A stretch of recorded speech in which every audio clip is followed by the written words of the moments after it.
What's up, guys? Brian Ellwood. Welcome back to the podcast. I'm thinking about changing the name of this podcast soon because a buddy of mine who I have a lot of respect for was telling me that virtual investing, a lot of people assume that I'm going to teach them how to do virtual wholesaling, virtual flipping, when actually, that's not the case at all. So you guys might see a change coming in the near future. Because you know that I'm all really about lifestyle and cash flow and making everything passive. Doing it virtually is just one of the requirements of having a portfolio that really serves you, and you can run it from anywhere, right? So it's more tracing back to the lifestyle piece. So if you hear a little background noise right now, we got some hail falling down in Denver, Colorado. I just got my car washed. This always happens.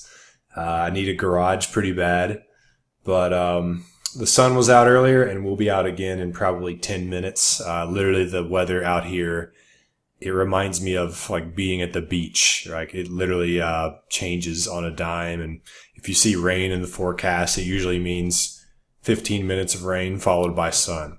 So it's pretty crazy. But anyways, I want to do a short episode here just to kind of give people a little bit of information on what not to buy in a rental property. Okay. So many people are scared to pull the trigger on their first deal or whatever because they don't want to buy a lemon and screw up and lose money and be a failure. And I totally felt that way when I bought my first one. I just felt like I was going into this void that I didn't understand. And, I didn't know, I feared the worst, basically, like this could go really bad. What if I'm overlooking something huge? And I had to just kind of roll the dice. I really didn't know nearly as much as I do now when I bought my first rental. I just, bought something and it turned out okay. It was lots of work. It wasn't the best cash flow, but it taught me a lot. So, after buying houses for 7 or so years now, I want to share with you some of the lessons that I learned when I bought houses and lost money, because it happened a handful of times. I bought a couple houses down in Alabama, lost money on those, had to sell them. I bought a couple houses kind of in the city in the outskirts of Tennessee where I've currently still buying and had success. Lost some money on those. What else was there? I definitely lost money on a few rehabs before. But I can tell you that all the houses that I bought, like with the purpose of keeping as a rental, that I lost money on and had to eventually sell, there was similarities between every situation. Okay. And I want to kind of highlight some of those for you now. So, one of the first things that comes to my mind as one of the most common reasons why I screwed up on those was that I bought houses in bad areas. Okay. Like the areas, so they rate neighborhoods. Like real estate investors rate neighborhoods kind of the same way teachers grade papers. I don't know if you've heard this before, but they have A-level neighborhoods, B-level, C-level, and D-level neighborhoods. Okay. And that's usually what they say. And A is like really nice, where like your parents own a house, where you grew up or something like that. Very nice established neighborhood. Usually in A-level neighborhoods, the cash flow isn't there because the houses cost too much. Okay. But that's what an A-level neighborhood is. B-level neighborhood is, still a very nice neighborhood. It's just not cream of the crop. Prices are lower, but they're still, usually a bit too expensive to really have good cash flow. C-level neighborhoods are more like the blue-collar, working-class neighborhoods of the town. It's not unsafe there. You don't see people out in the streets or there's not a bunch of crime. But it's just not as clean and well-kept, right? It's like you might see a bunch of cars kind of parked in the front yards as you drive down the street. A bunch of like dogs, inside of chain link fences kind of thing. But like all the people, they keep their house up, they have jobs, they're not like roaming the streets in the middle of the night or in the middle of the day. And then D level neighborhoods are basically what you'd call the ghetto, right? Where it's just, kind of like there's lots of crime. You see people roaming around during the day. You see dogs running loose. You see trash in the streets. You don't feel that safe when you're driving through D level neighborhoods. Okay. So I hope that somewhat sorted it out in your mind. It's a bit vague, right? And up to someone's judgment, but that's kind of how I sorted out in my mind. And C-level neighborhoods for me have always been the sweet spot. Like I said, like the blue collar working class neighborhoods where you can get that house for 50 to 70 grand and it rents for, 700 to 1,000 a month respectively. But it's not like the ghetto. Okay. D-level neighborhoods are where I've lost money. Okay. Now that same house might only be $20,000 or $30,000. And you're like, dude, this will rent for $600 or $700 a month. This is a no-brainer. I'm going to, for $25,000. Wow. Right. Okay. Usually, unless you found that deal yourself off market, there's a reason why it's going for 20 or 30 grand. No one else wants it. And here's what's going to happen when you buy it. This is what happened to me. I buy it. I'm excited. I spend money renovating it. Then I go get a property manager to manage it, and half of them turn me down because they're like, I don't really like dealing with that area. And then I say, oh shit, I probably should not have bought this, but then I find somebody to manage the house, and then they find a renter. It takes longer than usual, and maybe takes like 6 weeks for them to find somebody to live there. And they tell me now it can only rent for 500, even though I was told it would be 600. And I'm like, damn it. Well, okay, it still be good because I only got it for 30,000. And then the tenants move in and they pay rent for the first month, and then month 2 rolls around and I get an email from the property manager. The tenants were late on their rent this month, but they say they're going to make it up. And then maybe half the rent comes in by the end of the month. And then the next month they pay the rent in full. And then the next month they only pay half. And by the 5th month, they're out of there. And sometimes it's even quicker than that. And then there's a month or 2 of vacancy and another, couple $1,000 cleaning up the mess they left. And then you got to find another tenant who's always late on the rent and moves out in another 5 months. And it's just turbulent, right? There's just always like turnover, vacancies, repairs. Okay. That's where you're making up what you saved with that cheap purchase price, is you're dealing with high turnover.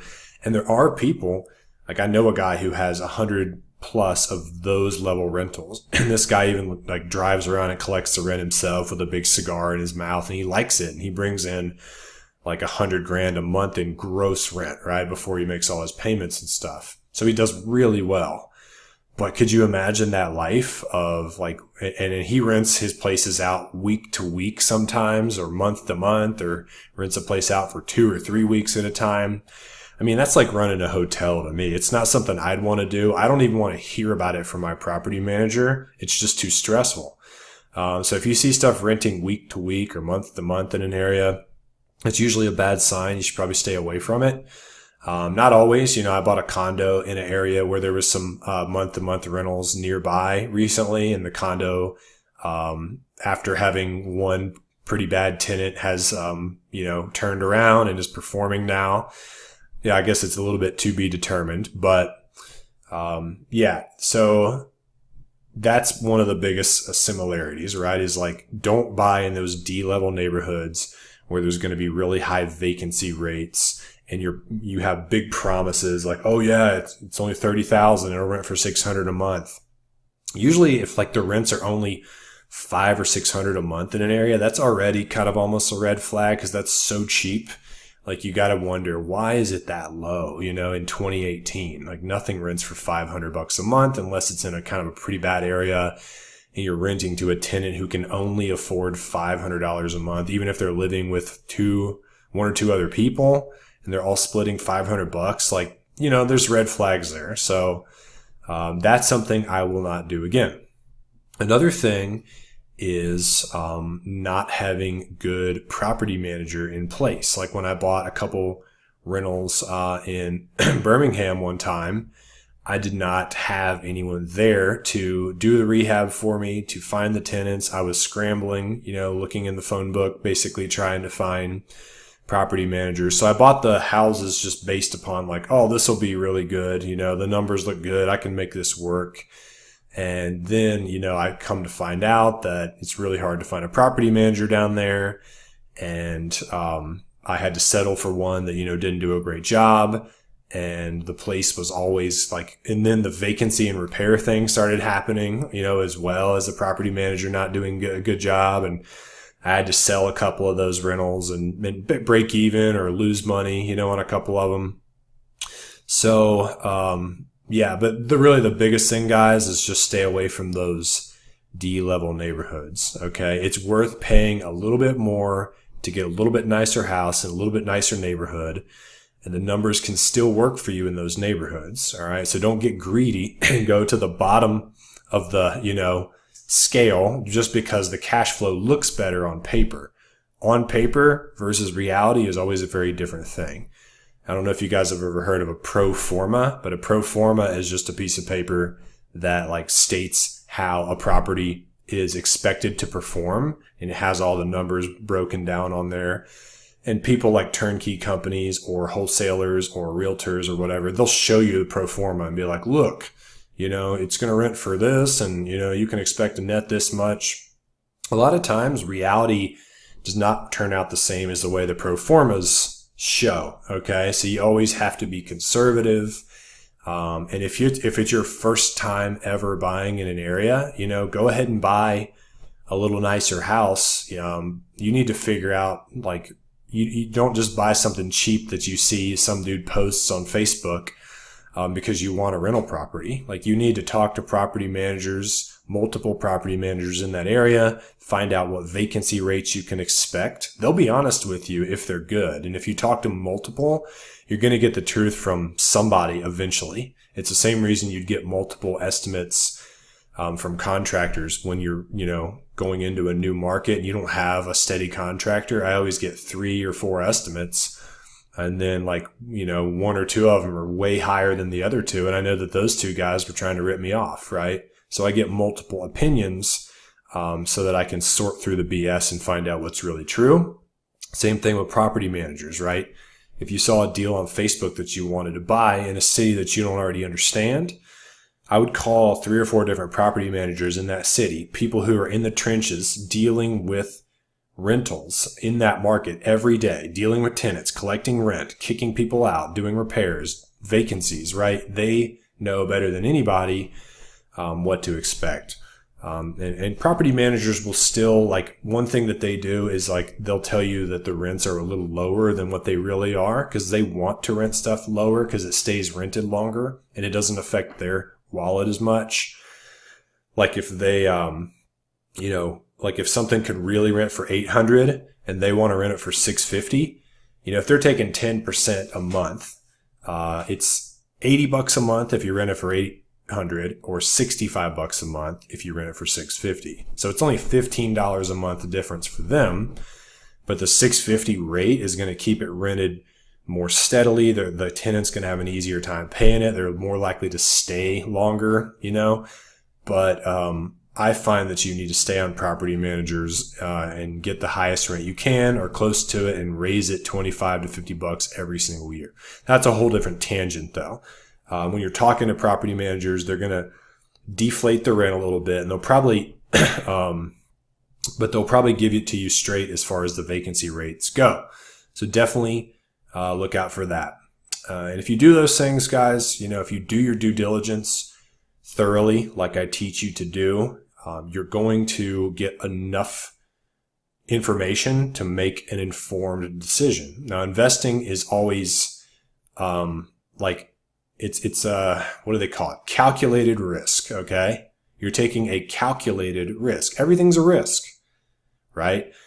So make an informed decision and then pull the trigger once you have all the data and you have a good mentor.